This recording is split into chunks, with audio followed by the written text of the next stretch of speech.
everybody's in the Assalamu Alaikum category, so just to be safe.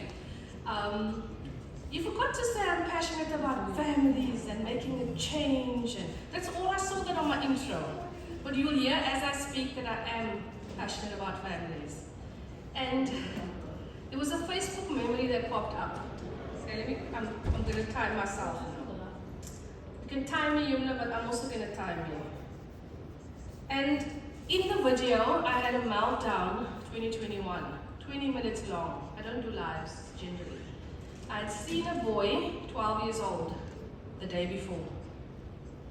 And he said to me, my mother wished I was not her child. And all because his grades were bad, his behavior isn't exemplary, but he's also a child of divorce, and his mother's remarried. So he's trying to find his place between two families. And the people who are meant to accept, love, and nurture him, judge, criticize, and make him feel like he doesn't belong.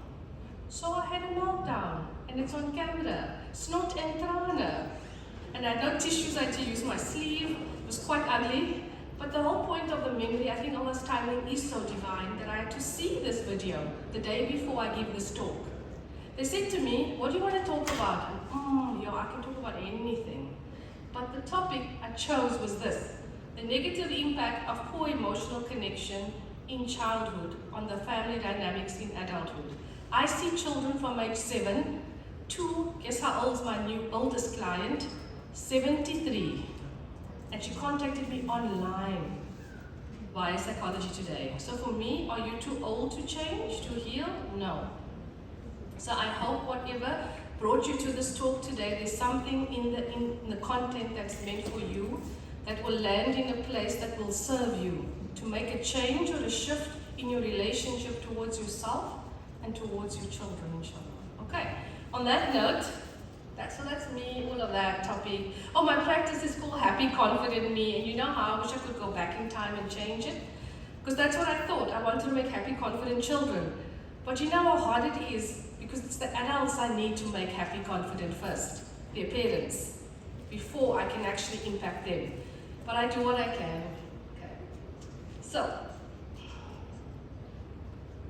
So this is the problem. There's a missing element in most families, okay? This is what I'm seeing in my practice over and over again. There's a low emotional intelligence, an EQ, a factor in today's families. And when that is the case, you'll have low self-awareness. People aren't watching themselves. They're pointing the finger, they're looking at fault with everyone else, including their kids and especially their spouse. And you have poor emotional literacy, and that will mean limited emotional expression and regulation. When we are not watching ourselves, right? We are outward focused because we don't want to look within. The only way you can really change your life is to look within. And all of those skills that I mentioned, self-awareness, emotional literacy, emotional expression and regulation, they are needed for healthy interpersonal relationships. You need them. When people come for marriage counseling or parenting struggles, they don't have emotional language. How did you learn to read and write? English, Arabic? Did someone teach you? Could you just pop out the womb and speak? Could you read? Could you write? Your teacher, your parents taught you.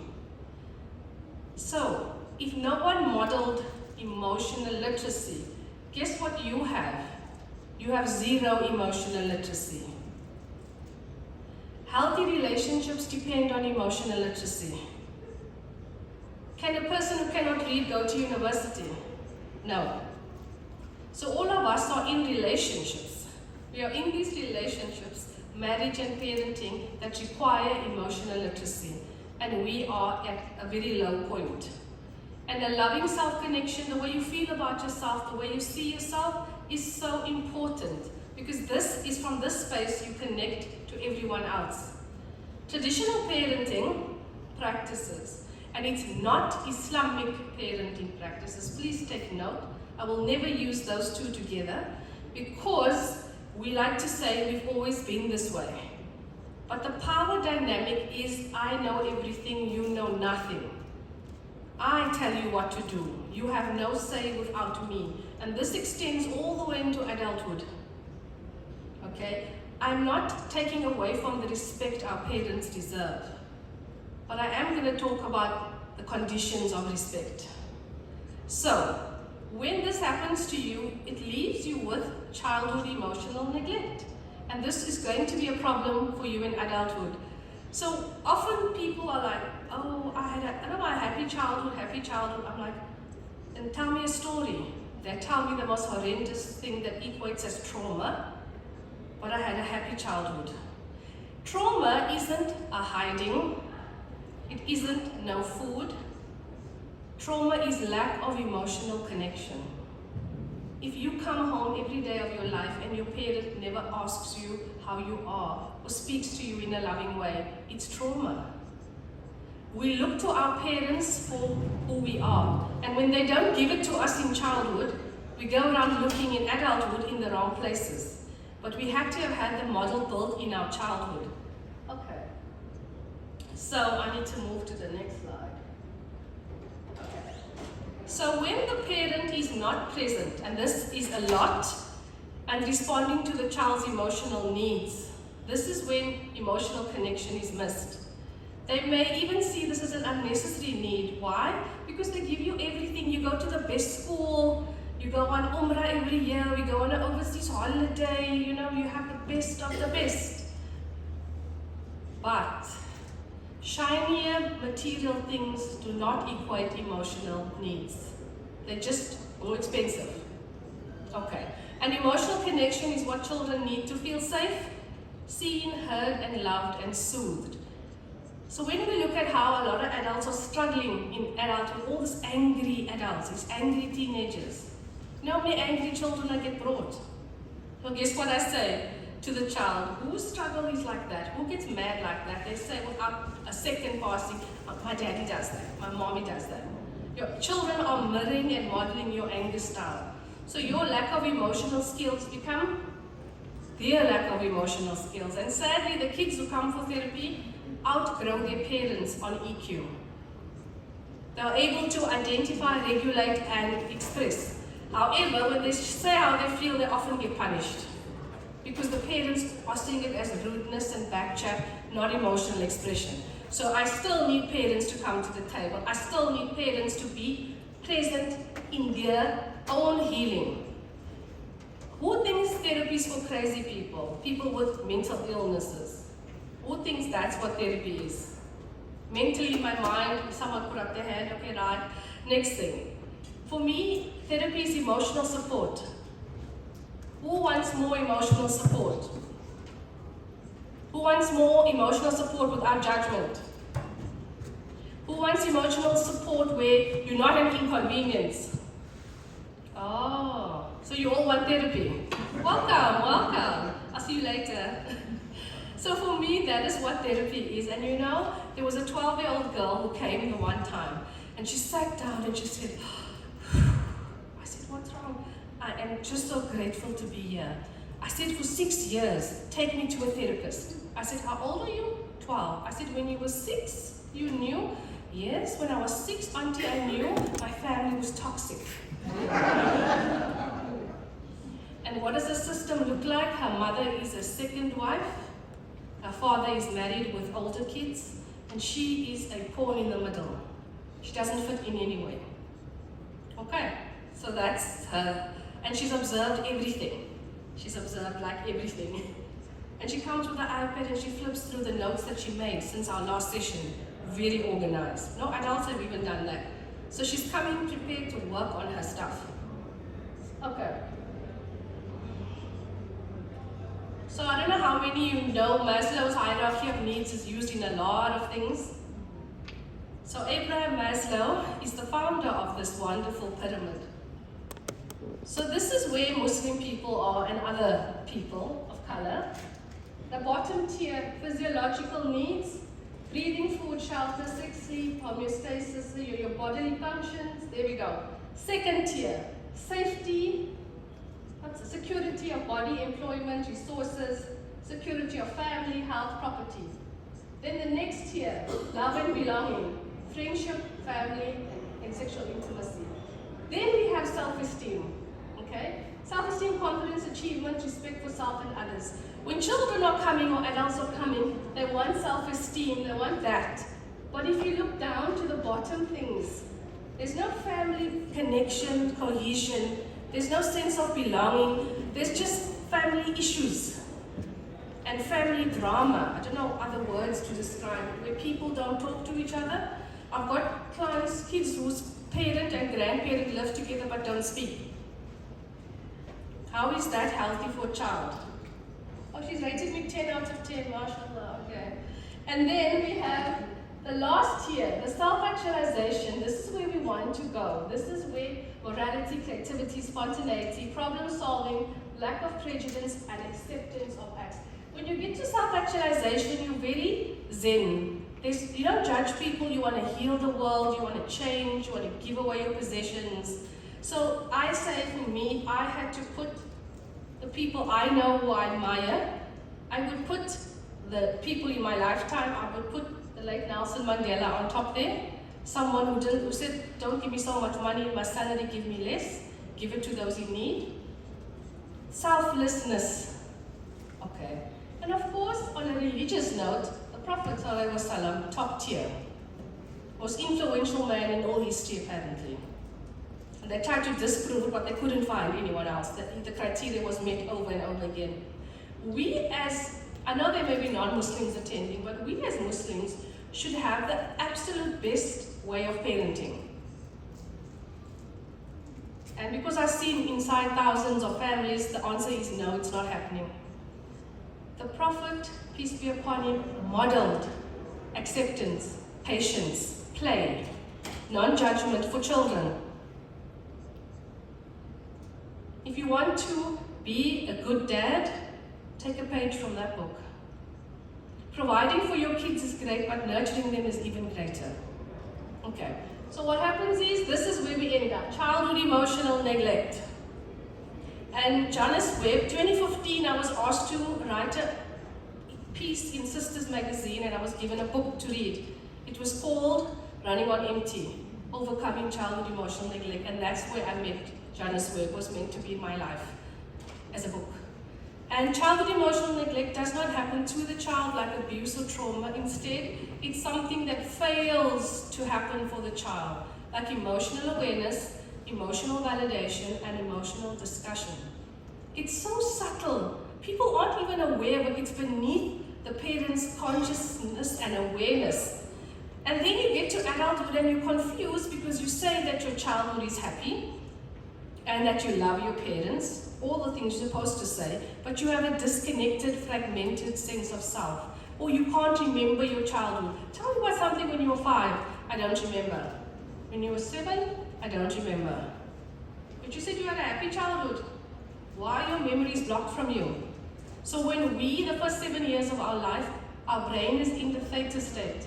For you medical people, you know hopefully what that is. That's your hypnotic brain state. Who's seen a hypnotist show? Like on TV even, man. What does a hypnotist do? It tells you something, he tells you or she, and you believe them. If they say bark like a dog now, Shenaaz, what am I going to do?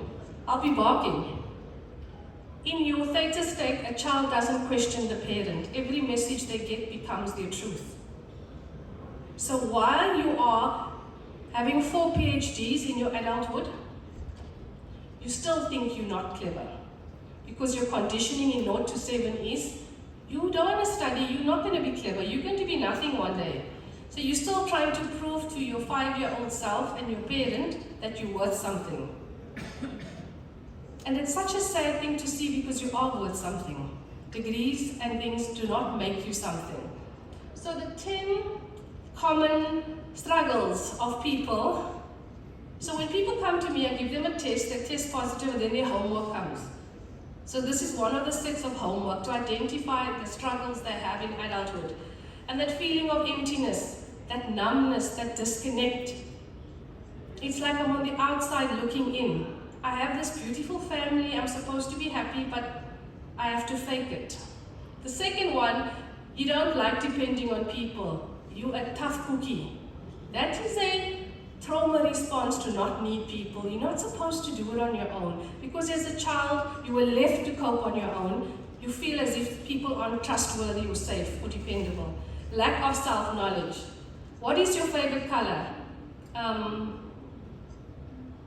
My husband likes my daughter. What is your favorite color? My sister likes. 20 minutes I asked this woman the same question.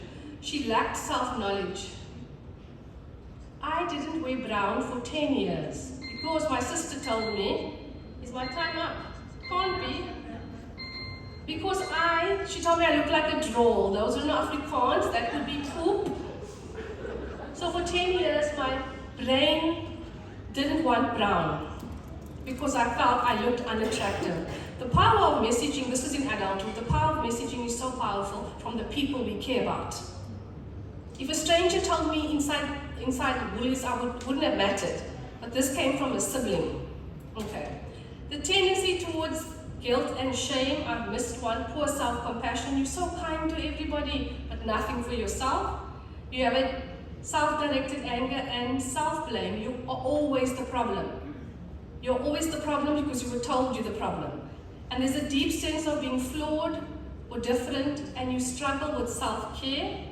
You have problems with self-discipline, and you have difficulty understanding how emotions work in general. Emotional literacy is your connection to the world. If I take away the key, how do you connect? How do you open this door? How do you open the next door? It's the way to open someone's heart and mind. And when you lack emotional literacy, you can open people up with brute force. But there's no love there. So, a lot of us may love our parents today, but the lack of emotional connection means they are a burden.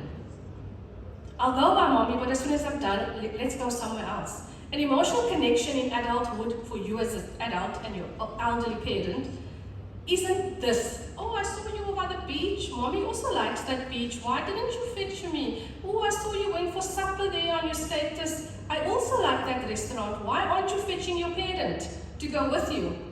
It's because they are emotionally draining and they're emotionally disconnected from you. Who's got a bank account for retirement? When you retire one day and you have to put money in, right? Emotional bank accounts need investment. So as a parent, you invest in your emotional bank account for your child in the future relationship.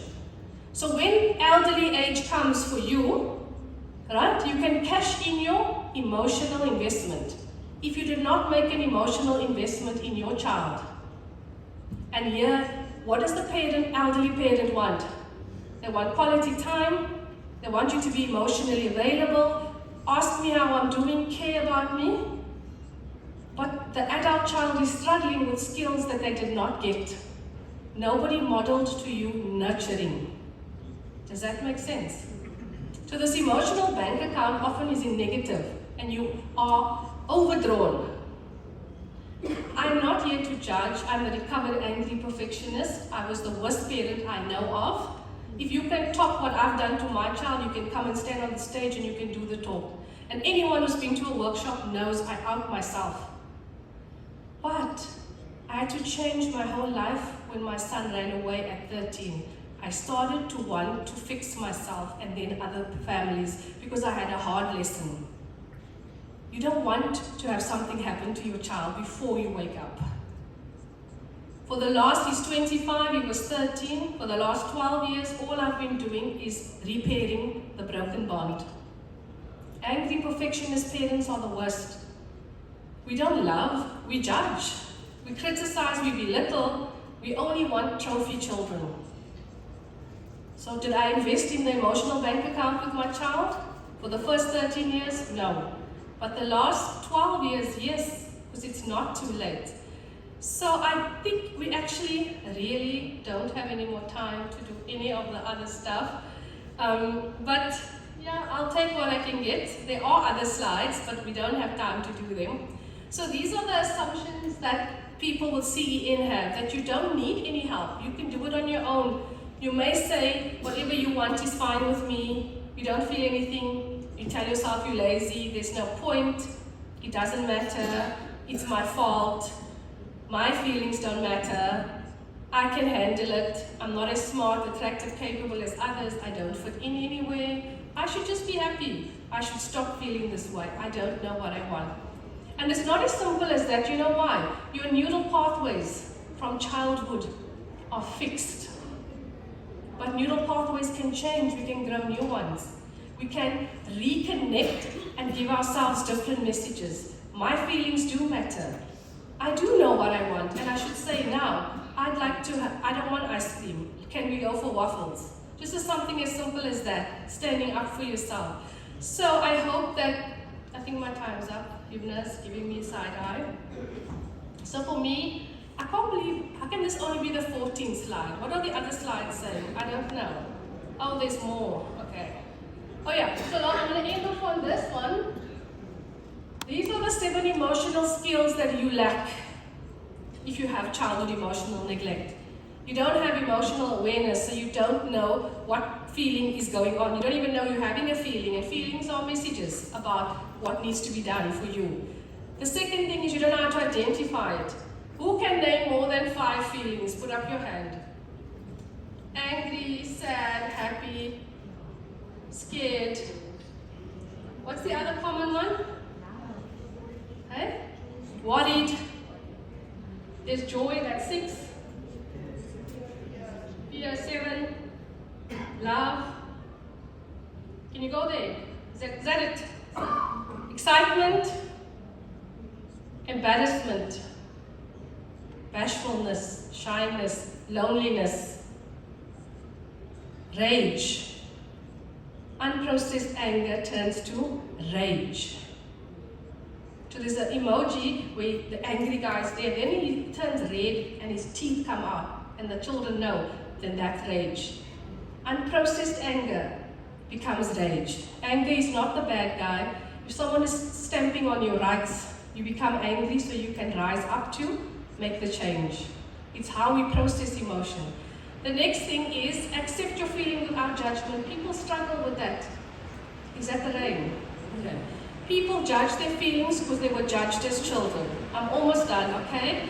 When you came to your parent and you were angry about something, I got a hiding for being angry. When I came and said it's unfair, her chocolate is bigger than mine, right? I wanted justice. I want reparative justice. I want the same amount, but I got a hiding and I got told I'm ungrateful.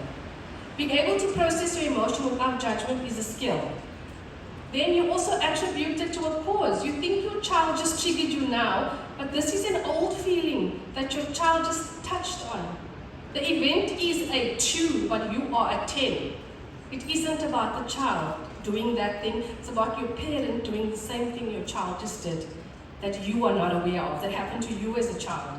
5 is tolerating your emotions. Sit with your feelings. They cannot hurt you. And the quicker you learn to do that, the more healthier you'll be in your relationships.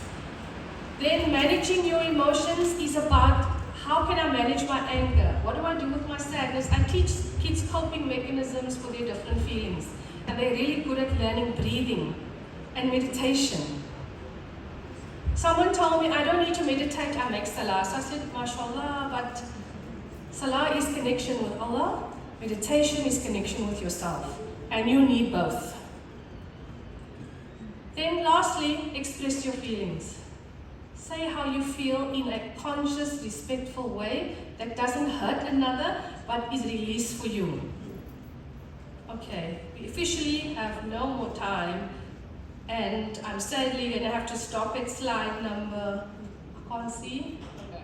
I just had one more slide about love languages, but we'll leave it at that. This is enough. I do what I do because I see inside people's homes, I see children yearning for, okay, I forgot the mic. I see children yearning for connection. They love to come to me because I play with them, I see them, I tell them how amazing they are, and none of those things are lies. It is your job to see your children, to tell them they're amazing, and to play with them. Do not judge them for being children. People want to bring 3-year-olds for therapy. 3-year-olds just need more regulated mothers, more present mothers, more calm mothers, more available fathers, whatever it is. Don't bring me 3-year-olds. Bring yourself. Because Ya Allah, you are here to be the best version of yourself, not just to clock in wherever you work and clock out and live for the material things. People who die wish they spend more time with family. But you're alive, guess what? What can you do when you go home? Spend more time with family. Scoop up your little ones, squeeze them, say, I'm so lucky that I am your mommy. They deserve that because you are gifted with those children. Do them the best service possible. And the best schools and the best everything is not what I'm talking about. Give them the best of yourself. And that means doing the work. So, inshallah, I hope my crazy talk makes sense and my buzzer is buzzing. Okay, shukran.